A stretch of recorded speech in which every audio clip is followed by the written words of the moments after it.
गावाकडे गेल्यावर शेतामध्ये जाणार नाही असं तर होतच नाही. माझ्या आईचं शेत आहे तो घराच्या जवळच आहे आणि सासरचा पण जवळच आहे, पण रस्त्याच्या पलीकडे आहे. आणि आम्ही निघालो होतो शेतामध्ये, कारण मागे झाडं लावली होती, ते झाड बघायचं होतं आम्हाला. असं धुरा आहे आणि त्या धुऱ्यावरून सगळे गावातले लोक ये जा करतात आणि इतका चिखल होता भयानक.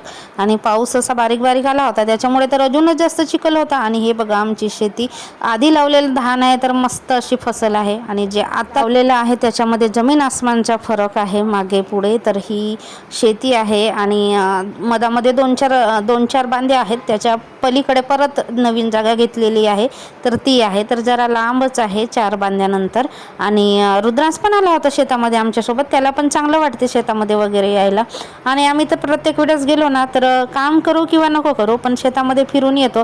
आणि आपल्याला पण माहीत पाहिजे आणि आपल्याबरोबर मुलांना पण माहीत पाहिजे की आपली शेती कुठपर्यंत आहे किंवा शेतीमध्ये काम कशा पद्धतीने करतात वगैरे वगैरे. ह्या सगळ्या गोष्टी अनुभवता आल्या पाहिजे मुलांना सुद्धा. नंतर आलो आम्ही घरी आणि ते पपईचे झाड बघा, मागे होते तेव्हा पपया छोटे होते, आता मोठ्या झाल्या. आणि हे जुनं टॉयलेट आहे, त्याचं बाथरूम केलेलं आणि आता नवीन संडास बाथरूम बनवला. जुन्याच बाथरूम मध्ये आंघोळ केली जाते, कारण हे गावाकडे दोघेच असतात. आम्ही गेलो तर रात्र 2 रात्रसाठी जातो फक्त. आणि सासूबाईंनी मुरमुरे, चणे, फुटाणे, वाटाणे, भाजीपाला बनवून दिलेला आहे, म्हणजे बांधून दिलेला आहे.